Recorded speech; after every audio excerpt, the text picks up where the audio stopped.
Crazy Town Podcast. I'm Jonas. I'm TNT. And I'm Mike the Explosive One. Let's crack into another one. Ooh, how much do you like crack? I've never done it.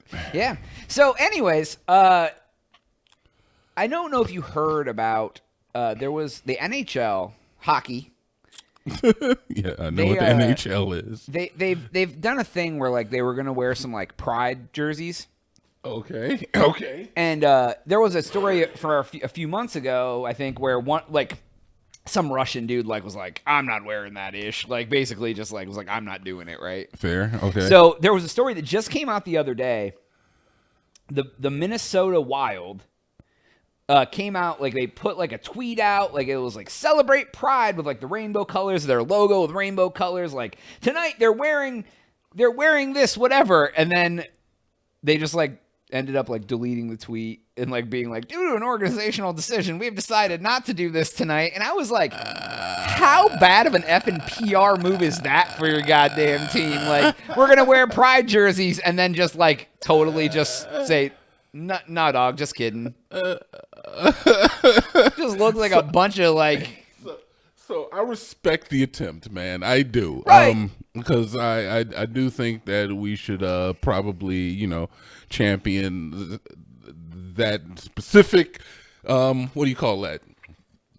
The LGBTQ. Oh yeah. I think they should be champion. LGBTQIA plus, I believe is what it is. Yeah. I think they should be champion, and we can get into reasons for that later. But I do think that sporting events is like probably the wrong way to advertise. There's definitely some bigots who go to sporting events. Yeah, machismo, like, yeah. But here's the thing: you want to get it to that point, but I feel like that level of advertising in those venues is some years down the road.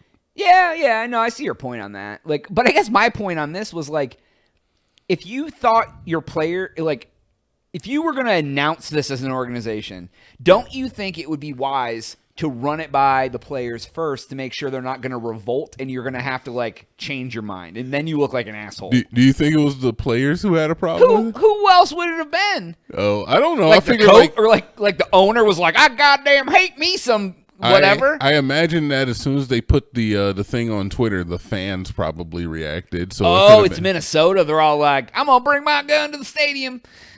Shoot me a moose.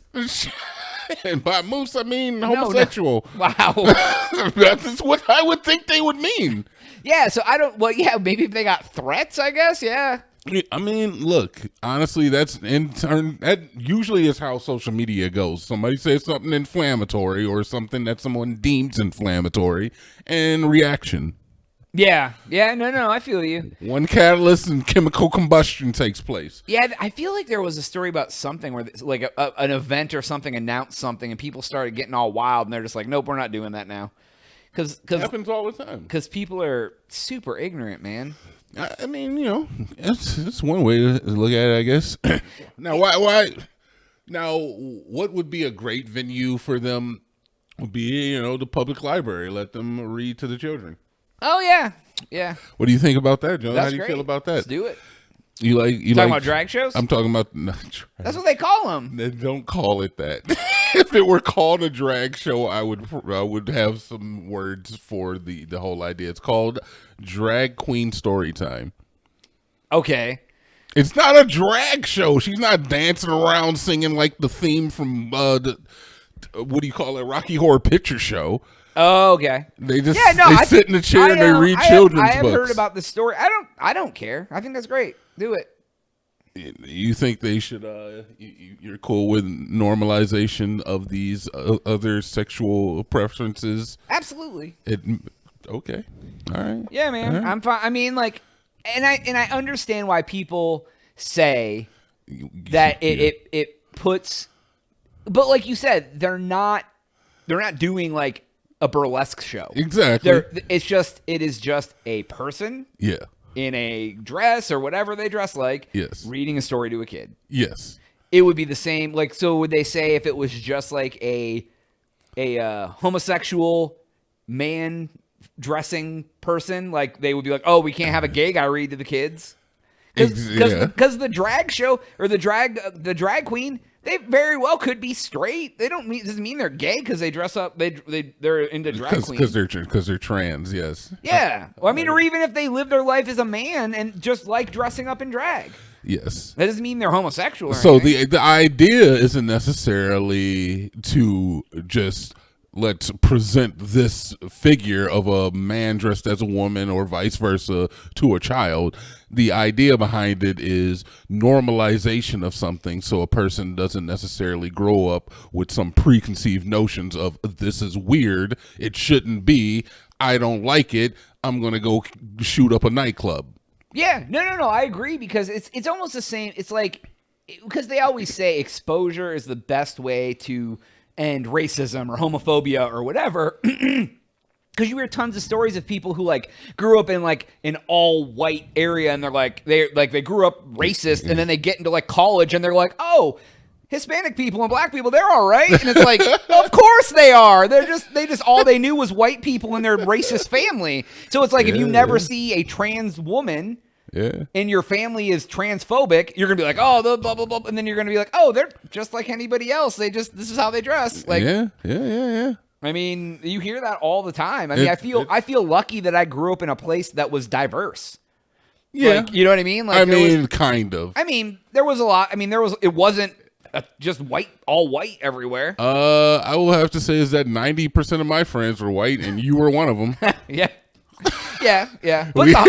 But the high school wasn't 90% white. No. The high school is probably, I would say at most 60-40. I would say 70-30.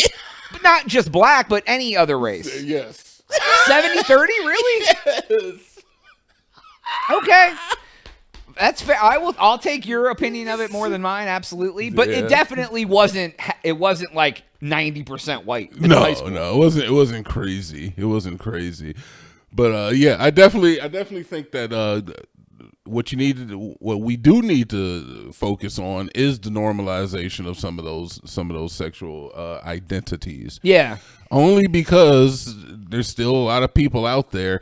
Now, I came up, like, I had a whole talking point on this because I actually wanted to bring it up in a podcast later. Oh, okay. And it kind of starts out with the idea of that laws are not necessarily put in action for everybody. Okay, what do you mean? Okay, so do we want to roll this into the next one because we don't have a ton of time? We don't. We have about like we don't have a long time. So. Yeah, I might. If we gotta roll it, we'll roll it. We'll be part 2 tomorrow. So. It's fine. So laws aren't necessarily put in place for like everybody. Like, don't steal. Okay, that's not necessarily for me and you. That's for somebody who is like, I don't know, I should probably steal something because I need to steal, you know, or somebody who is just like, stealing is the way that I get better. Oh, so what you mean is like if there wasn't any laws, there'd be plenty of people who just didn't do that stuff because it's morally wrong. That part. Okay, right, okay. So, you know, there's just a certain degree of intolerance that if there is not laws against intolerance, that people will take it too far. Yeah, because I'm not doing anything wrong anyway.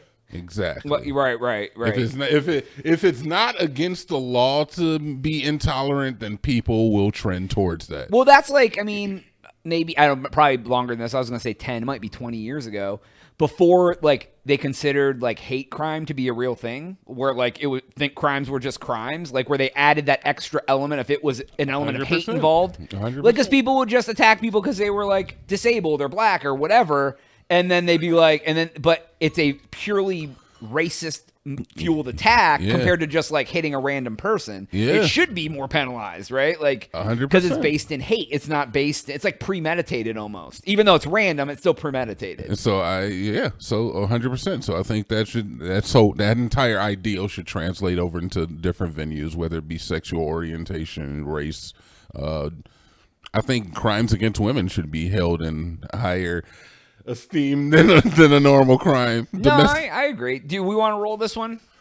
We're fine, man. We can do well, next episode. I didn't know how much more you had to add. No, that's fine. Oh no, I agree, dude. I think it's like especially like you said, like with women, it's interesting because there's a lot of things that like as like a man we don't realize the struggles that women have as far as like walking through a parking lot at night, things like that, like. Yeah, I mean, and like a lot of those fears are justified. So they have a different experience than us. That's Yeah. 100% sure. Yeah, absolutely, man. So like, you're right. I feel like but like, how do you like you can easily prove if someone's like attacking someone because they're like black or disabled or Hispanic or like whatever. How do you prove they're attacking a woman because they're a woman? How do you prove that part? I don't know, rape. I mean, I guess if it becomes like a sexual sort of thing. Yeah. If you're attacking someone and sexually abusing them in any way, I guess that is a gender-based attack or On whatever. the same note, if you sexually assault a man, boom. Yeah. Oh, I've definitely had women try to grope on me that I didn't want to grope on me. Like, you know what I mean? Like, I didn't like report anything, but like it happens. Like even to people, like it's not every man is down for anyone to touch his junk. You know, you're not down for that? Nah, dude, I'm not good with not just any rando. Some girl tried to touch you and you ain't get bricked up? Bricked up. If I went to HEB and some girl walked by and grabbed my crotch, I'd be like, what the fuck is that? Like, I would be like, what just happened? What if she was like really hot though? Yeah, you see that? You're a man at heart. Whatever. Go to thecrazytown.com for Jonas. TNT. Oh, yeah.